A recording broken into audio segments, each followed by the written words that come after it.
El día de hoy les voy a hablar un poquito de lo que es la otitis media difusiva. Vamos a ir viendo, bueno, es más que nada un repaso, sí, también no es una patología compleja, pero es una patología que se recibe bastante tanto en las consultas como en lo que es la guardia, ¿sí? Bueno, a modo siempre como una definición, tenemos que saber qué es lo que esto es un proceso inflamatorio que se da a nivel del oído medio, va a cursar con la producción propia de mucosidad en el oído medio, que puede tener diferentes características y va a ser algo que va a ser un líquido no purulento, eso es importantísimo. Va a tener características seromucosas y puede tanto ocupar la cavidad del oído medio como lo que es la mastoide, ¿sí? Irse también hacia la parte posterior de la caja timpánica. Bueno, esta patología no se asocia a signos o síntomas de infección. No son pacientes que van a venir febriles, pero que sí van a referirnos dolor. Lo que vamos a ver a nivel siempre, primero que todo, el examen físico y lo que vamos a ver, bueno, va a ser una membrana timpánica íntegra, ¿sí? Y no vamos a ver signos de eritema, otros signos infecciosos.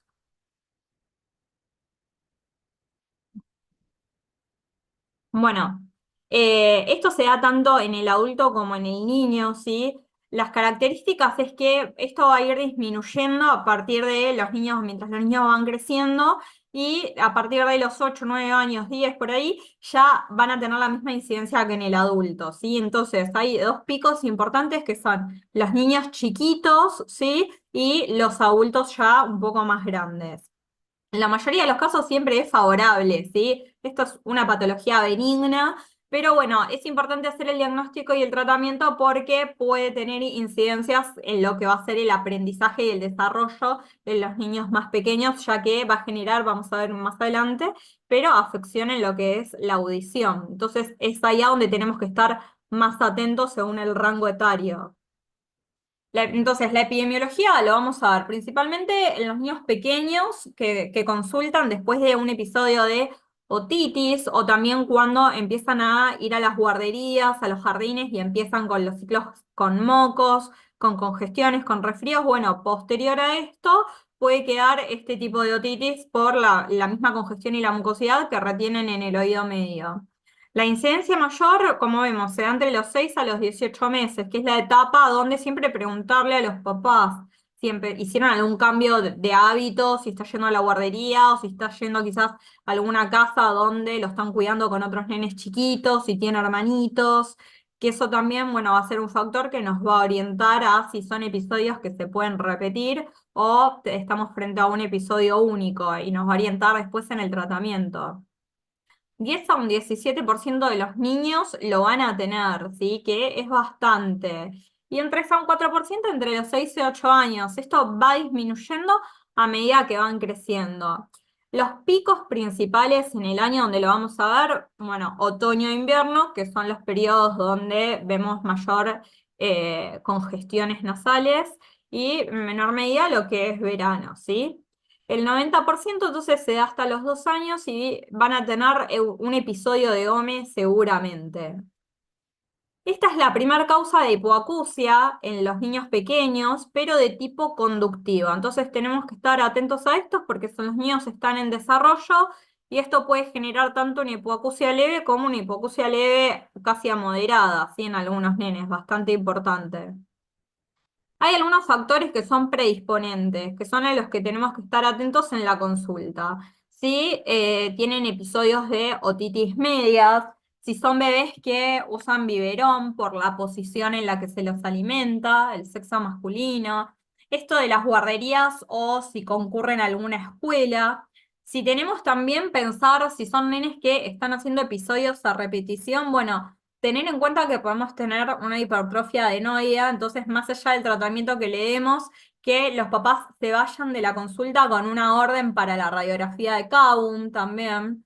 Ver si conviven con fumadores dentro de la casa o si hay algún ámbito donde estén compartiendo que pueda llegar a haber algún humo de tabaco. Lo mismo, bueno, bajo nivel socioeconómico, siempre estar un poco más encima de estos niños. Si son niños alérgicos, preguntarles también a los papás. A ver, la alergia no es hereditaria, pero va a tener mayor predisposición el niño si tiene padres alérgicos a tener una alergia.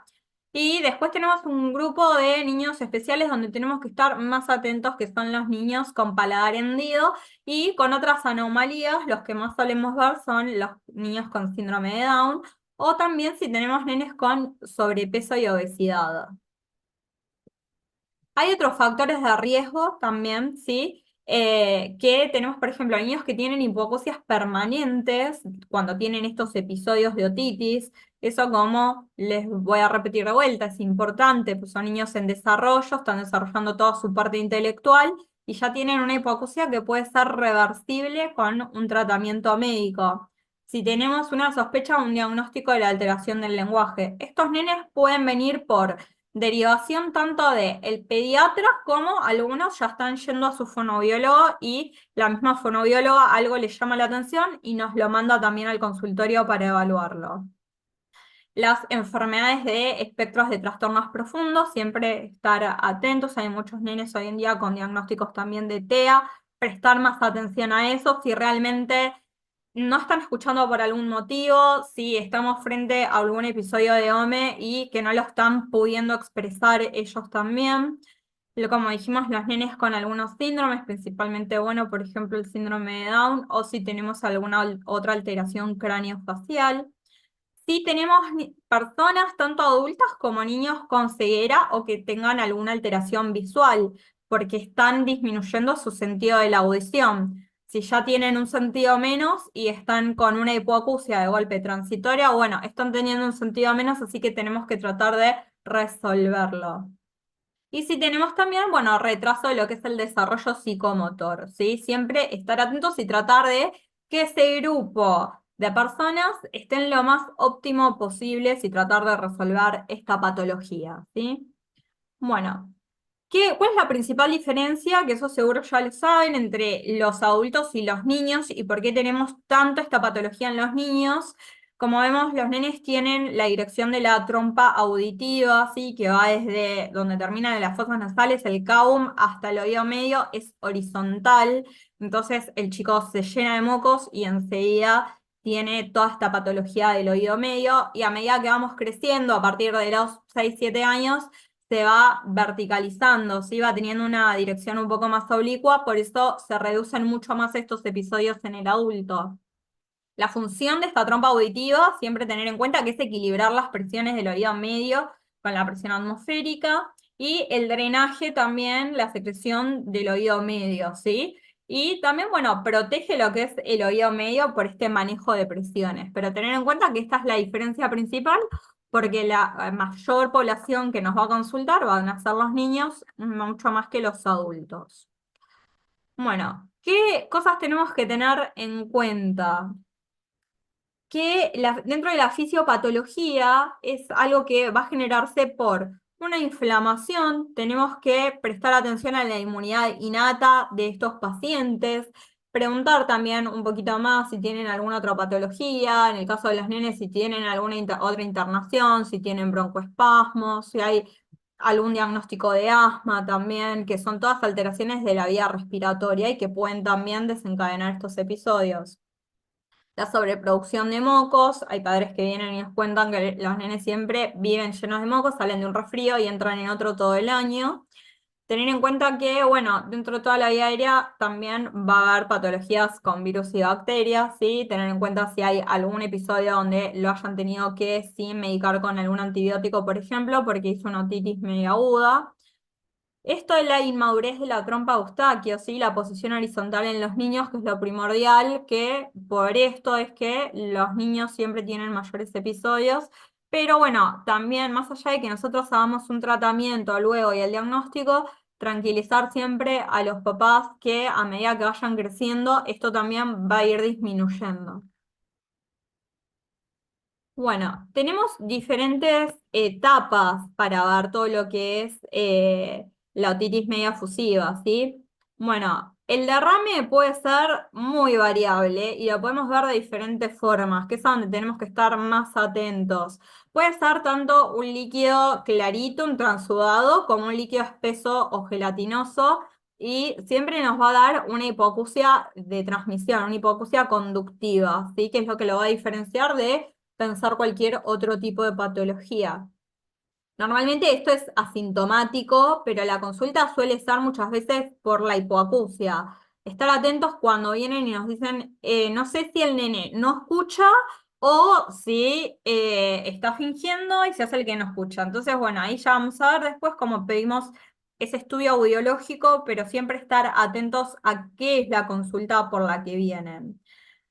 Nos va a dar sensación de plenitud óptica, de que tenemos algo dentro del oído. Hay gente que nos refiere que siente como que le quedó agua dentro del oído. Podemos tener presencia de acúfenos y la amplificación de los sonidos propios también. El mismo paciente escucha mucho más fuerte su propia voz y puede tener un proceso de dolor, una otodinía. A veces es leve, a veces es un poco más que leve, pero lo que nos lo va a diferenciar bien de otro tipo de otitis, que normalmente la otitis media fusiva da un dolor en puntadas. No suele ser un dolor constante todo el tiempo, que lo va a diferenciar de la otitis media aguda, sino que son puntadas que dan ocasionalmente, que eso es bastante sencillo también para preguntarle a los niños y ellos nos lo pueden referir bastante bien.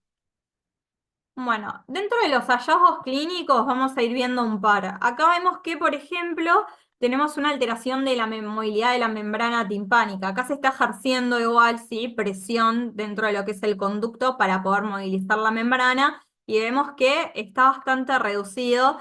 Sí, se ve muy claro que hay unas burbujas igual en la membrana timpánica que son muy orientativas, pero es una membrana bien translúcida que no tiene eritema, no tiene ninguna otra característica, pero su movilidad está alterada. Podemos ver también un nivel hidroaéreo, como vemos acá, y se ve como una burbuja donde está marcando la flecha, pero la membrana timpánica también va a estar intacta, nunca vamos a ver, por supuesto, una perforación, nunca va a estar en este tipo de otitis. No vamos a ver tampoco, podemos ver un leve eritema a veces, pero no lo vamos a ver con picos febriles o como una otitis aguda. Podemos ver también un líquido así, color ámbar, bien amarillo, bien espeso, que no tenga tanta movilidad. Acá, como ven, no vemos ningún tipo de burbuja, pero sigue siendo el mismo tipo de otitis. Y a veces podemos ver un nivel o lo podemos ver en toda la membrana timpánica, pero la coloración es bastante evidente que es diferente.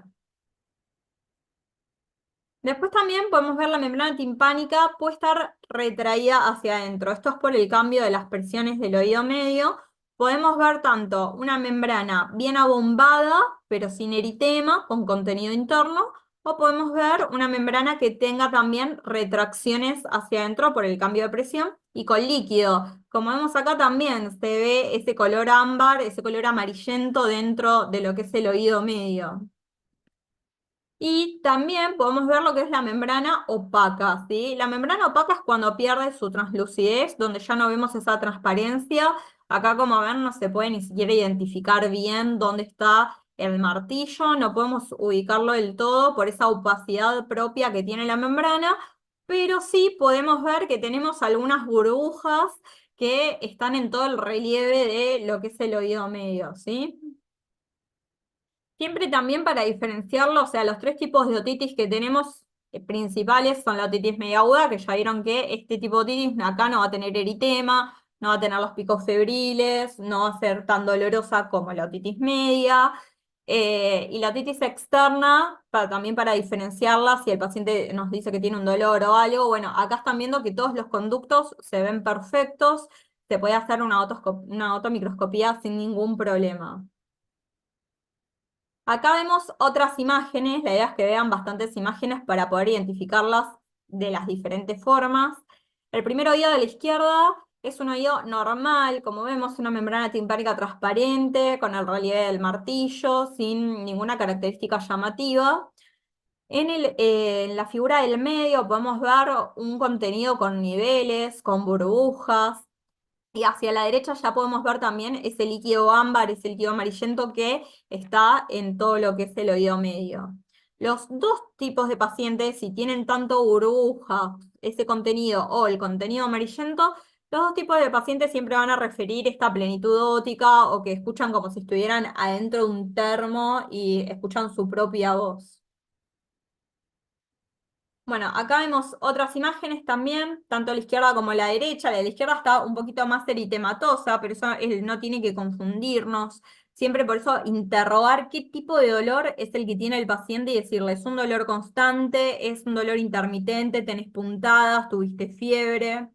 Vemos que tenemos un nivel hidroaéreo del lado izquierdo y del lado derecho también tenemos el mismo líquido color ámbar, amarillo, que ocupa casi toda la totalidad del oído medio. Bueno, lo primero que hacemos entonces es la otoscopía, como vimos en todos los oídos, ver todo, cómo lo visualizamos, ver si vemos burbujas, si vemos ese líquido ámbar, los síntomas que nos refiere el paciente. Si hizo algún tratamiento, van a ver que hay pacientes que vienen con tratamientos me dieron un antibiótico en la guardia, pero sigo con esta molestia en el oído. Entonces, bueno, una vez que lo revisamos, también podemos pedir un estudio complementario más allá de darle el tratamiento. Vamos a pedir una audiometría y logoaudiometría, que lo característico que va a tener acá es, como dijimos, la hipoacusia conductiva. Va a ser bilateral, puede ser unilateral. Si es unilateral, se nos tiene que prender igual la alarma para otras cosas, que ahora lo vamos a ver en los diagnósticos diferenciales, pero puede llegar a aparecer a veces de manera unilateral. Va a estar entre los 20 y los 40 decibeles. Nunca va a ser más que eso, este tipo de otitis. Si aparece más que eso, ahí ya tenemos que pensar en otro tipo de patología o pensar, repetir siempre ante la duda la audiometría, decirle al paciente, hacete la audiometría de vuelta en otro lado, pero si nos vuelve a dar una hipoacusia conductiva mayor a 40 decibeles, ya ahí podemos estar teniendo algún problema de desconexión en la cadena. Entonces, tener ese parámetro de corte de lo que es la hipoacusia conductiva. Y pedir la impedanciometría y la timpanometría para poder ver bien cómo es la presión del oído medio. En este caso nos va a dar una curva plana y vamos a tener presiones negativas, reflejos negativos. Acá tenemos, por ejemplo, un paciente que se hizo la audiometría y vemos que tenemos una hipoacusia conductiva, ¿sí? Por arriba tenemos la vía ósea y por abajo tenemos, bueno, la vía aérea, caída, ¿sí? Y está ahí entre los 30 y los 40 decibeles. Es una hipoacusia igual conductiva bastante marcada. Tenemos que ver también cuáles son las curvas, las que vamos a presenciar en este tipo de paciente. Va a ser la curva del medio, la curva tipo B, que son las planas. Siempre igual ver los dos oídos. Y si nos queda la duda con el paciente, siempre igual pedir para los dos oídos, porque pasa que van a algún lugar y quizás solo les controlan un solo oído. Entonces siempre en las órdenes pedir todo. Y prestarle atención a esto, que quizás a veces es lo que menos entendemos nosotros también, y miramos la curva y ya está. Pero ver también cómo son los reflejos, ver si son positivos, negativos, cómo nos dan contralateral y ipsilateral. Como ven acá, están todos negativos, son del paciente de la audiometría. Están los dos oídos con contenido mucoso, entonces tenemos la hipoacusia conductiva, la curva plana y encima tenemos, bueno, todos los reflejos negativos, porque se pierde la movilidad de la membrana timpánica. ¿Qué complicaciones tenemos si nosotros no tomamos ninguna conducta? Podemos llegar a tener, obviamente, esta pérdida auditiva, que si no hacemos nada va a permanecer en el tiempo. En el caso de un nene chiquito, también le puede traer consecuencias a nivel escolar, del desarrollo. Podemos tener meningoesclerosis por esta estimulación que tenemos dentro de la membrana timpánica de este contenido, que es una cavidad que tiene que tener aire y está persistiendo con un contenido que no deberíamos tener ahí. Podemos tener las bolsas de retracción, como vimos ya en uno de los casos, en una de las otomicroscopías, que se veía también que puede haber bolsas de retracción. ¿Qué pasa a la larga si nosotros dejamos ese oído así? Obviamente que esas bolsas de retracción se pueden hacer alguna dicotomía y podemos terminar también con algún colesteatoma. Entonces, es una patología sencilla, pero que debemos tratarla y no dejar que a la larga se hagan estas complicaciones. Diagnóstico diferencial importante a tener en cuenta es el tumor de Kaun. sobre todo, quizás no tanto a los niños, obviamente, pero lo vamos a tener en cuenta para el adulto que viene y nos dice que está con una pérdida auditiva de un lado, pedimos la audiometría y vemos que tenemos una hipoacusia conductiva. Antes siempre igual le pueden dar tratamiento de primera instancia, citen a control siempre los pacientes de vuelta. Si el paciente vuelve y es persistente del mismo lado, tenemos que pensar y dudar de un tumor de Caum. Entonces, ¿qué corresponde que hagamos en un paciente adulto? Una fibroscopía, ¿sí? Tienen que, con una óptica de 30, entran por fosa nasal, llegan al CAUM y ven que no haya nada, que no haya ningún tipo de lesión que esté obstruyendo esa trompa auditiva. Entonces, paciente adulto, podemos hacer la audiometría, podemos hacer tratamiento, pero si vemos que en el primer control que viene esto sigue persistiendo y no resolvió, siempre entonces mirarlo con la óptica. En cuanto a lo que es el tratamiento, es bastante controvertido. Van a ver que hay papers y guías y cosas que dicen un montón de cosas diferentes y seguramente todos los que están acá presentes deben hacer cosas diferentes en sus hospitales, quizás. Los corticoides vía oral son parte del tratamiento, están en los papers, están en las guías.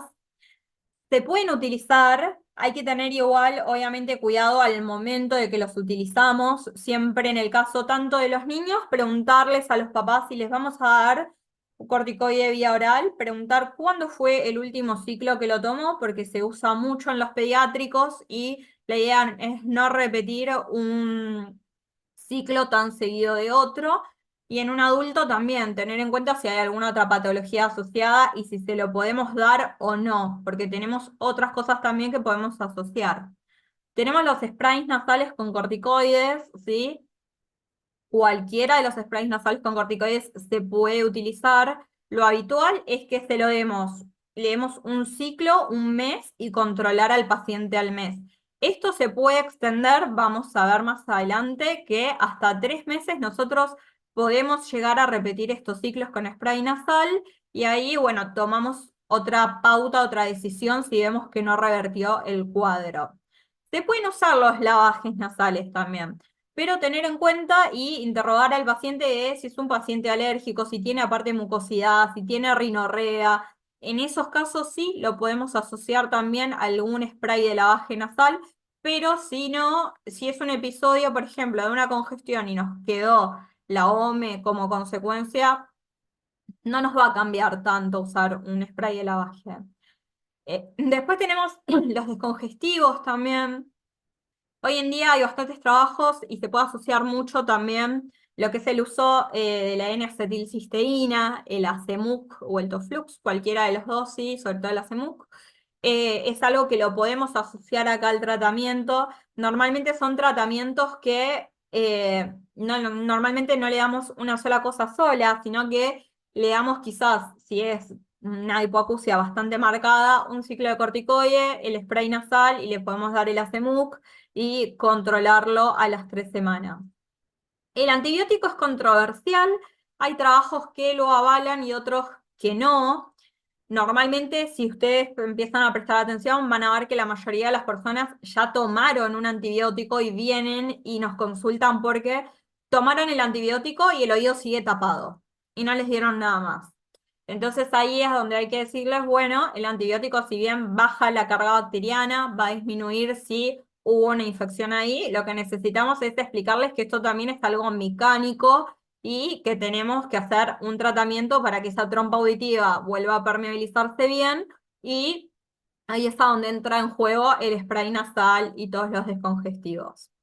Y siempre, bueno, evaluar cuáles son las causas por las que sucedió este episodio, evaluar el rango de edad y si hay también un paciente alérgico. Si es un paciente alérgico y es un paciente con rinitis alérgica, que ya se conoce propio, son episodios que le van a volver a aparecer. Entonces, explicarle que hay que hacer un tratamiento bien completo para que, si no a la semana lo vamos a tener de vuelta en el consultorio. En cuanto a lo que es el tratamiento quirúrgico, lo vamos a hacer si tenemos fracaso del tratamiento médico. Como les dije, siempre hagan el tratamiento médico, le dicen al paciente que tenga un poco de paciencia. Algunas personas a los 2, 3 días ya tienen el oído destapado y otras al mes o a los 3 meses. Tenemos que chequear si tenemos persistencia del derrame del oído por lo menos 3 meses, por eso siempre estos pacientes una vez al mes citarlos. Si tenemos la hipoacusia conductiva, normalmente, por lo menos yo lo que hago es les doy el tratamiento, lo cito al mes, si veo que hay una persistencia ahí ya pido una audiometría y si es un adulto vamos también a la rinofibroscopía. Ver si tenemos alguna alteración también estructural de la membrana o algo posicional que sea un poco controversial también y tenemos que tomar otra conducta quirúrgica. O si son pacientes que tienen otitis medias agudas, siempre en un contexto de OME. ¿Qué pasa? En esto hay pacientes, sobre todo los niños, que tienen estos episodios a repetición, van al colegio, hay otros niños también enfermos y de golpe empiezan a desarrollar una otitis media aguda también. Siempre preguntar cuántos episodios hacen en el año. A veces vienen los papás preocupados porque hizo un solo episodio, no pasa nada, es tranquilizarlos, pero si vemos que es algo repetitivo, bueno, ahí tenemos que tomar una conducta porque se está afectando la audición del niño. Los tratamientos van a ser la meningotomía con la colocación de los tubos de ventilación, evaluar siempre si tenemos que hacer una adenoidectomía o no, ¿sí? Siempre por eso darles la plaquita de Cahun para que se la hagan y la traigan al control. Y se pueden hacer los dos procedimientos también, colocar los tubos y hacer la resección de las adenoides. Los tubos de ventilación, bueno, tenemos varios, son los que vemos acá en la izquierda. Por un lado tenemos los diábolos y también podemos tener los tubos en T. Normalmente en los niños se coloca en primera instancia los diábolos y el tubo en T. La diferencia que tiene es que va a permanecer un poco más de tiempo en la membrana timpánica, se puede dejar más para un niño un poco más grande o un adulto. Las indicaciones de la colocación son los fracasos del tratamiento médico que hicimos, la persistencia de una curva tipo B. Obviamente que esto nosotros pedimos la audiometría, hacemos el diagnóstico y hacemos una audiometría igual control antes de operar el paciente. Una pérdida auditiva demostrada por audiometría. Que tengamos esta OME, lo mismo, uni o bilateralmente, por lo menos por 3 meses. También podemos tener una otitis media crónica con pérdida significativa o que tenga alteraciones de la membrana, entonces está alterada la ventilación del oído medio, entonces ahí podemos colocar un tubo en T, o la recurrencia esta de la otitis media aguda. Bueno, acá vemos cómo se colocan los tubos, ¿sí? Acá vemos una imagen, se hace una incisión, se colocan en la porción anterior-inferior de la membrana timpánica. Acá vemos que en la imagen del medio hay una secreción a través del diábolo y el diábolo cómo nos queda atravesando la membrana timpánica para generar ese equilibrio de presiones. Acá vemos otra imagen de cómo se coloca, ahora igual les voy a mostrar un video cortito. Si hace una incisión chiquitita, se puede hacer con una puntita o con una aguja también, con una 58 se puede llegar a hacer. Se usa, lo único que necesitan es eso, una aspiración chiquitita y una pinza coco, y se coloca el diablo. Acá vemos un videito de una colocación del diablo, a veces puede ser sencilla, como puede ser un poco más complicado de colocarlos. Hay distintos tipos también de materiales de los diabolos que pueden hacer que esto sea más sencillo, sea más complicado. Normalmente ustedes, cada uno va a pedir el material con el que se sienta más cómodo para trabajar. Los diablos, por ejemplo, de silicona son mucho más blandos, ¿sí? Y se comprimen mucho más cuando uno los agarra con la pinza. En cambio, por ejemplo, los diablos que son de teflón son un poquito más armados y quizás, por lo menos para mí, son más sencillos de colocar. Acá vemos que este es un diablo de teflón y tiene un alambre extractor. No todos los diablos tienen esto. La facilidad de que lo tenga es que al niño cuando se le sale y viene al consultorio lo agarramos de ahí y listo, lo sacamos. Y vemos, bueno, ahí como quedó colocado. Tiene sus complicaciones. Siempre que le vayamos a ofrecer a un paciente colocarle un diablo, hay que explicarle que esto es una perforación en la membrana timpánica, que luego que el diablo se salga, normalmente se salen solitos y los sacamos en el consultorio, del conducto. Es una perforación y hay que cuidarse del agua hasta ese momento y esa perforación normalmente cierra espontáneamente, cómo puede quedar una perforación y que el paciente necesite luego diferir una timpanoplastia.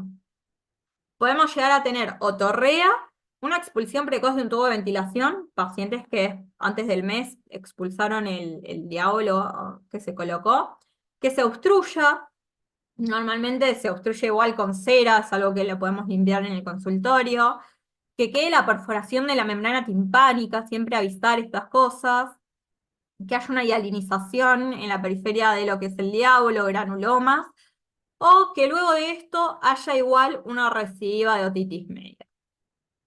Acá vemos, por ejemplo, cosas que pueden suceder en la imagen de la izquierda, el diablo que quedó dentro de lo que es el oído medio y se desarrolla la membrana timpánica. Avisarle al paciente que no le va a pasar nada, pero que simplemente solo se controla nada más, pero no le debería causar ningún tipo de patología. Vemos a la derecha también un diablo que está dentro del oído medio. Los diablos, tanto a la hora de la colocación o si alguien los extrae en el quirófano también, se pueden caer al oído medio. Siempre avisarle al paciente porque esa membrana, si se cierra, después va otro médico, lo ve y va a ver algo dentro del oído medio, que el paciente esté informado. Podemos ver una membrana con eritema, ¿sí? Que le cause esta sensación de cuerpo extraño a la membrana y genere, digamos, una otitis, un eritema. Como vemos en la imagen B, que tengamos algún granuloma en la periferia de la colocación del diablo. En la imagen C, lo que vemos, bueno, tenemos cera ahí alrededor y podemos tener secreción. O en la última imagen, la obstrucción y ya vemos que se cerró prácticamente ahí el orificio donde estaba colocado. Algunos se cierran más rápido que otros. Acá vemos también las otras cosas que le puede pasar, que normalmente es cuando el paciente no se cuidó también del agua, ¿sí? Indicarle siempre que utilice un algodón con aceite o vaselina o que se ponga un tapón. Y vemos en la imagen de la izquierda la secreción proveniente del oído medio y en la imagen de la derecha ya un oído con eritema y que tiene toda esa inflamación y tejido alrededor del diablo y hasta lo está obstruyendo. Bueno, como conclusión, tener en cuenta, bueno, que esto es una patología benigna, como vimos. Si bien las complicaciones pueden ser varias, normalmente no se llega tanto a esas complicaciones. Y es la otitis también que tiene mayor prevalencia en la práctica diaria. La mayoría de las veces es benigna y tiene un curso autolimitado. Hay pacientes que son autolimitados más allá del tratamiento que uno les pueda dar.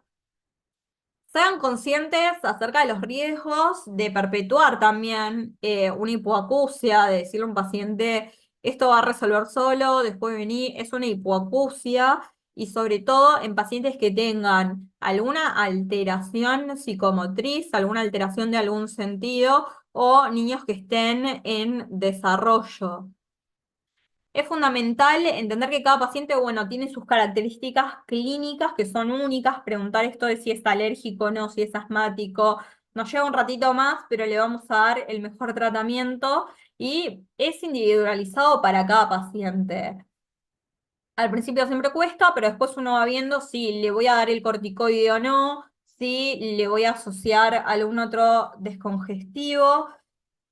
Como les dije, los antibióticos son controversiales, normalmente no suelen tener impacto en lo que es este tipo de otitis, sí, el uso del spray nasal y lo que es, por ejemplo, la N-acetilcisteína, y valorar esto del corticoide si lo agregamos o no. Si vemos que nuestro paciente no resuelve, bueno, ya pensar en una medida quirúrgica. A la hora de lo quirúrgico, siempre la audiometría y pueden pedir también una tomografía para chequear que no haya ninguna alteración en el oído medio a la hora de que vayan a colocar el diablo. Muchas gracias.